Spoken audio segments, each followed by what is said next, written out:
നമ്മൾ കഴിഞ്ഞ ക്ലാസ്സിൽ ഡിസ്കസ് ചെയ്തത് additivity property of bounded variation function ആണ്.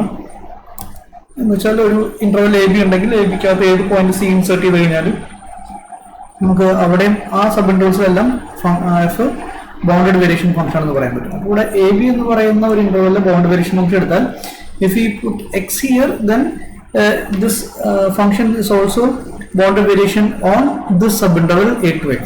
So if this is true for any x, okay, that means if we choose any x in between these a and b, then vf of a x will be always finite. This is the consequence of the previous theorem. Okay, so this would enable us to define a new function, or we can consider this vf as a tool to define a new function. That is total variation function. That function is defined to be here vx. Okay, this vx or v of x, not vx, v of x. This v is a new function, a function from the same interval a b to r. It's a new function defined by vx. What is vx? Vx is equal to vf of ax. Okay, if we choose any point greater than that a less than x less than or equal to b, any point x greater than a up to this b, then the variation, the total variation throughout that subinterval ax, that is the image of that x. Okay, otherwise if x equal to a, then we define this function as 0. Okay, so this is the definition of this function, that is v of a equal to 0. So if we define such function, then this function is always increasing. Okay, so in order to prove this function is increasing, we need to choose 2 points x and y. Okay, a less than x less than y less than or equal to b. If we choose 2 such points, then what is vf of? We need to prove that this v of x, what we are expecting is this would imply that v of x is always less than or equal to v of y. So this is what you have to prove. So for that we evaluate vf of ay. Okay, vf of ay. This f is boundary variation on ab, then f is boundary variation on ay. So boundary variation of ay can be written as vf of ax plus vf of xy.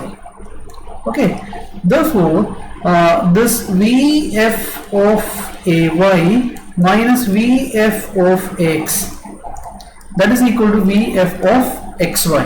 But we know that vf of xy is always greater than or equal to 0, because total variation is always greater than or equal to 0. Okay, now this vf of ay, what is vf of ay? That is v of y, and this is v of this ax, v of x, okay, which is greater than or equal to 0.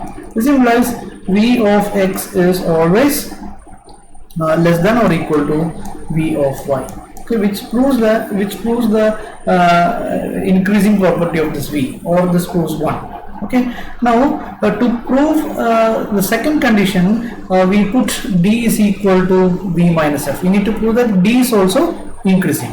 Okay, the same thing, we need to prove that d of x less than or equal to d of y. Okay, so what is d of x? By definition, we will evaluate this one, d of x minus d of y. We will prove that this is always less than or equal to 0. So what is d of x minus d of y? D of x is by definition, this is v of x minus f of x. What is d of y?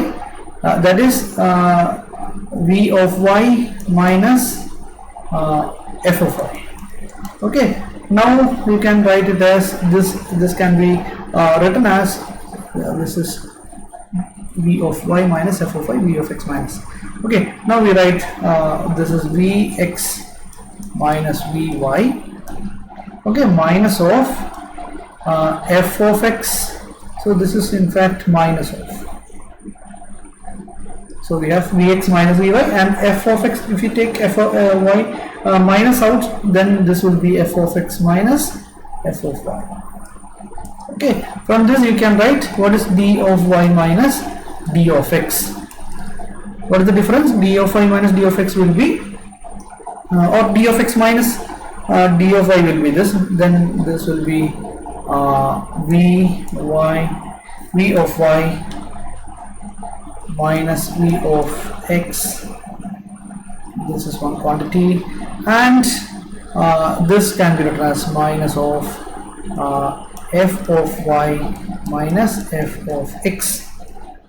Okay, this is our d of y minus d of x. By taking a negative of all this, we will get this one. Now this is v f of this x comma y. Okay, we have already seen that this vf of ay minus vf of ax is equal to this vf of xy. That means this quantity, that is v of y minus v of x, that is vf of xy. That is always we have already seen that this is equal to same as this one. Okay, now which is same as this thing.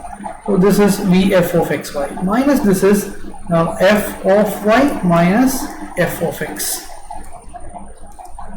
Okay, what is this f of y minus this is f of x minus f of y, right? F of y minus, here we have minus f of x, here we have plus f of x, here we have plus, here minus. Okay, now you consider these two quantities. Okay, we have interval xy here, then x comma y is a partition. Here partition of this subinterval as well. Now we know that the sum correspond, if we take this is the partition P, then sum corresponding to P is always less than or equal to the total variation. Okay, total variation of vf of xy. Okay, what is this summation? Okay, if this partition contains only 2 points, then that will be f of y minus f of x. Clear? And this is always greater than or equal to f of y minus f of x. Okay, which shows that vf of xy, okay, minus this quantity is always non-negative.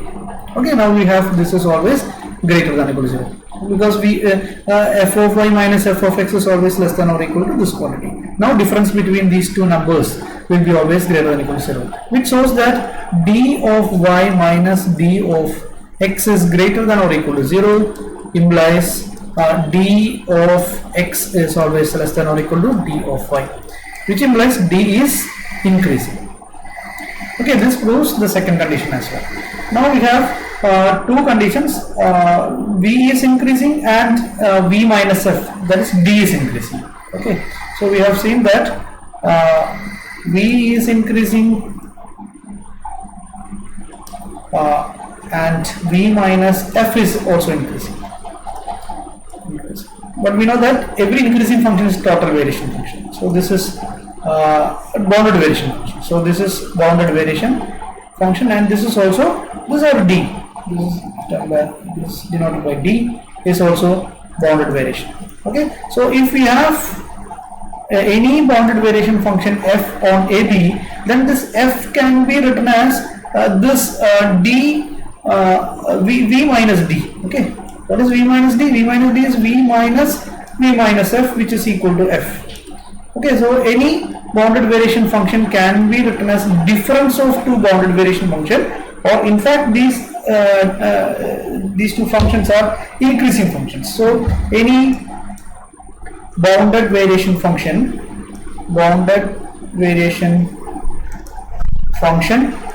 f can be written as a difference of two increasing functions. Okay, so this can be, the converse is also true. If this if a function is difference of two increasing functions, then we can consider that as a difference of two bounded variation functions. Hence that function itself, or that difference itself, is a bounded variation function. So this can be considered as a characterization of a bounded variation function. F is bounded variation if and only if that can be expressed as a difference of two increasing functions. Okay, so that is defined as the other theorem in the textbook, that this result is denoted as theorem 6.13. If f is defined on AB, then f is bounded variation on AB if and only if f can be expressed as expressed as the difference of two increasing functions. Okay, so this proves theorem 13 as well. Okay, now we have the relation, the continuity and the boundary variation functions. Okay, we will discuss that in the next. There is a remark before we go into the next session. There is a remark on this. We have already seen that any f can be, any functional boundary variation can be written as this v minus d, and if we write or if we denote this f as the difference of two increasing functions f1 minus f2, this expression need not be unique. Okay, if we choose any monotonic function, then this if g is any monotonic function, then this f can be written as f1 minus g minus f2 minus g. Okay, so this will also give the same f, but this f1 f2 need not be unique. So although this is a characterization for the boundary variation functions, these difference of two functions, these functions need not be unique. That can be this function cannot be considered as a unique function which are used to define this f. Okay, that means if this f1 is replaced by this f1 minus g, then you can get this is also an increasing function and this is also an increasing function. Okay, so this is an interesting remark. The next class we will discuss the boundary variation function which is continuous. Okay, then now in that session we will discuss some characterization of a continuous functions of bounded variation. Okay, in that session we will prove that any continuous function of bounded variation can be expressed as a difference of two continuous increasing function. Okay, instead of just increase function, we will impose the continuity on those functions which are used to denote this f. So that we will discuss in the next class. Thank you.